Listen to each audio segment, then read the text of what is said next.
हे महाभाग, अनेक राजानी चंद्रवंश पुररवा आदि जिनका वंश आगे बढ़ा, गाधी, परशुराम, कार्तवीर, एल के ज्येष्ठ पुत्र जो भगवान की भक्ति में अपने आप को समाहित किया, कुछ क्षण के लिए राजा स्वयं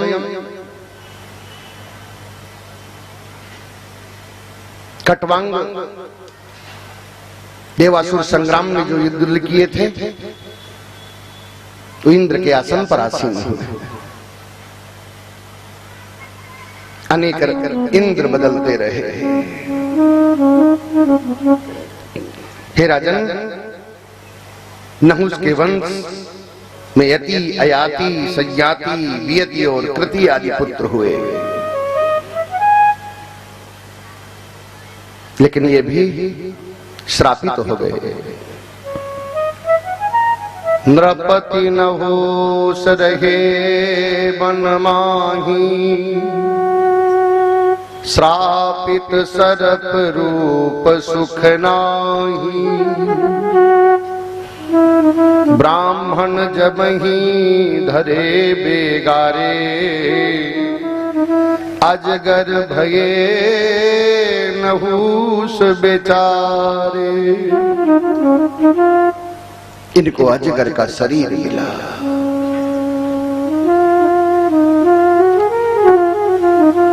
श्रापित शरीर से उद्धार हुआ। धोखे विष गए कल पाए, तब नृग जाए गिरगिट तन पाए।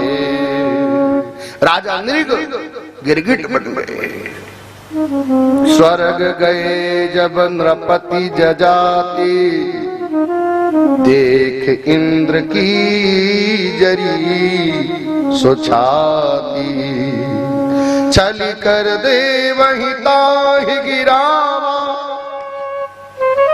ब्राह्मण बचन गिरे नहीं पावा। पिता वृद्ध जो कष्ट ही पावे, सुत समरथ हुई नहीं मिटावे। ये आयात भोगों के लिए अपने बेटे से जबानी मांग ली, लेकिन पुत्र ने अपनी जवानी दे दी। आयाति इसलिए संसार के लिए शिक्षा चाहिए। ना जातु कामा कामानुपभोगेन साम्यति। विषयों के सेवन करने से कभी तृप्ति नहीं होगी। विषयों के भोग में काम वासना कभी शांत नहीं होती, बल्कि हविषा कृष्णं वर्तमेव भूवेवाभिवर्धते। बल्कि घृति डालने के जैसे अग्नि में घी डालने से आग बढ़ जाया करती है, उत्तरोत्तर आग शांत नहीं होती है, ऐसे ही विषयों के सेवन करने से ये इंद्रियां कभी तृप्त नहीं होगी, बल्कि इंद्रियों का विषयों के प्रति राग बढ़ जाएगा। कंडु कलह मैथुन शयन, भोजन तृष्णा संच। बढ़े बढ़ाए पंच ये, घटे घटाए पंच। खुजली को खुजाओगे तो खुजली बढ़ जाएगी, झगड़े को बढ़ाओगे झगड़ा बढ़ जाएगा। विषय वासना, निद्रा, भोजन और तृष्णा ये बढ़ाने से बढ़ जाते हैं, इसलिए इनको बढ़ाना नहीं, इनको तो घटाना है। नाचेन्द्रियाणां भोगाभ्यासे, वै तृष्णं कर्तुम् शक्यम्। भोगाभ्यास मनु विवर्धन्ते रागा, कौशलंचा इंद्रियाणाम। विषयों के सेवन से ये इंद्रियां कभी तृप्त न हुई हैं और न ये इंद्रियां विषयों के सेवन से कभी तृप्त होंगी, बल्कि विषयों का इंद्रियों के प्रति लगाव बढ़ जाता है और ये इंद्रियां कुशल होती हैं और इंद्रिय तृप्त कभी हो नहीं सकती है। ना जातु कामा कामानापभोगेन साम्यति। विवेक और संयम से वासना शांत होती है, इसलिए संयम रखो। विवेक पूर्वक संयम से वासना शांत होती है। पुरुवंशी दुष्यंत हुए, अयाति और देवयानी आदि विषय भोग में इनको भी विरक्ति नहीं हुई। भरद्वाज के वंश में रंतदेव आदि प्रतापी राजा हुए,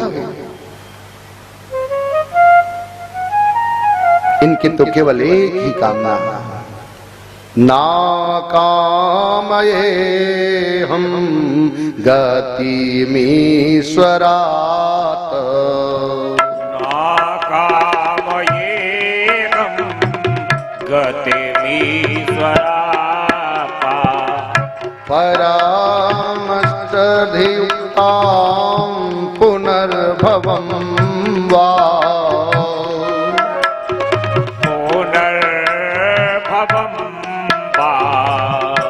आरती प्रपादे खिल देह भाजा। आरती प्रपादे खिल देह भाजा। स्थितो भवन्ति दुःखा। भवन्ति दुःखा। मैं भगवान से अष्ट सिद्धियों से युक्त उत्तम गति नहीं चाहता, ना मुझे मोक्ष की इच्छा है, ना केवल यही, मैं केवल एक यही चाहता हूं कि मैं प्राणियों के अंदर स्थित होकर उनका दुख मैं भोगा करूं। कोई भी प्राणी दुखी न रहे। अन्न और जल का दान करने से मेरी भूख प्यास सारे क्लेश निवृत्त हो जाएं। उनका धैर्य देखकर परीक्षा लेने आए देवता प्रसन्न होकर उनके समक्ष प्रकट हो गए। रंतदेव उन्हें सिर झुका करके प्रणाम किया। इसलिए रंतदेव ने भगवान से कहा, हम आपके हृदय में रहकर समस्त प्राणियों के दुख भोगूं। भगवान ने कहा, मैं जब समस्त प्राणियों के हृदय में हूं तब तुम मेरे हृदय में क्यों रहना चाहते हो? बोले, समस्त प्राणियों के दुख मैं सहा करूं, इसलिए हम आपके हृदय में थोड़ी जगह चाहता हूं प्राणियों के दुख सहने के लिए। अच्छा, इसलिए तुम मेरे हृदय में रहना चाहते हो। ना कामये हम, मेरी और कोई कामना है ही नहीं। कामना है तो केवल मैं प्राणियों के दुख सहूं। भवन मंद दुखा।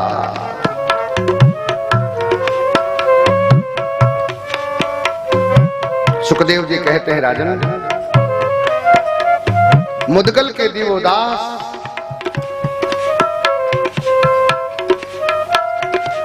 उन्हीं का वंश आगे बढ़ा। दिवोदास के पुत्र हुए मित्रेव, मित्रेव के चमन, चमन के सुदास, सुदास के सहदेव, सहदेव के सोमक और सोमक के बड़े पुत्र जंतु और छोटे प्रखत हुए। प्रखत के द्रुपद हुए। राजा द्रुपद के द्रौपदी नाम की कन्या और धृष्टद्युम्न आदि पुत्र हुए। धृष्टद्युम्न के धृष्टकेतु और इन राजाओं की संज्ञा पांचाल कही गई। हस्ती के पुत्र अजीमीढ़ हुए, ऋक्ष के पुत्र सम्मरण। इस प्रकार इन राजाओं के चरित्र।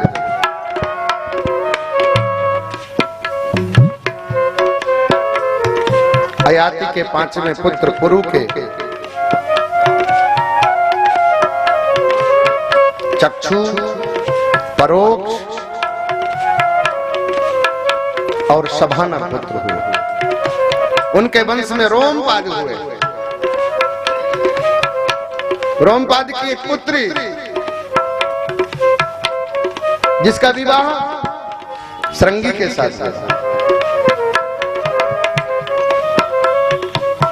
और वही श्रृंगी जो महाराज दशरथ के यहाँ वशिष्ठ जी ने पुत्री यज्ञ के लिए बुलाया। और एक दृष्टि से देखा जाए तो रोमपाद की पुत्री शांता थी। रोमपाद के राज्य में वर्षा न हुई। उन्होंने विमानटक ऋषि के पुत्र ऋष्यंग को अपने राज्य में बुला लिया।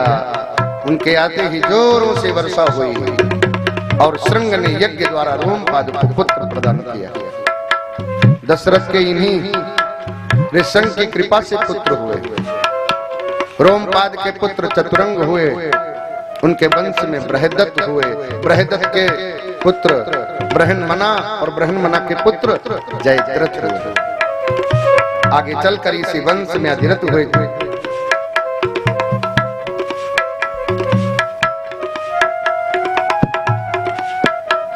इसी वंश में करंधम, मरुत आदि बड़े बड़े प्रतापी राजा हुए। हे राजन परीक्षित, अयात के ज्येष्ठ पुत्र यदु हुए। अयात ज्येष्ठ पुत्र से, अयात ज्येष्ठ पुत्र से, यदोर वंशम नरसभा, यदोर वंशम नरसभा, वर्णयामि महापुण्यम, वर्णयामि महापुण्यम, सर्व पापहरं नृणाम्, सर्व पापम हरं नृणाम्। इसी वंश में साक्षात भगवान श्री कृष्ण अवतरित हुए। यदु के सहस्त्रजित कोष्ठ, नल और रिपु नामक 4 पुत्र हुए। इनके वंश में हई हई, कार्तवीर, जयद्रथ, तालजंग, मधु आदि कई बड़े प्रतापी राजा। मधु के 100 पुत्र हुए। वृष्णि सबसे श्रेष्ठ हुए, इसलिए वृष्णि वंश भी कहा जाता है।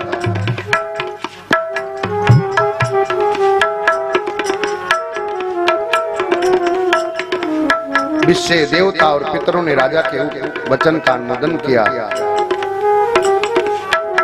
हे राजन, विदर्भ के भोज्या नामक पुत्री से कुश, कथ और रोमपाद नामक 3 पुत्र हुए।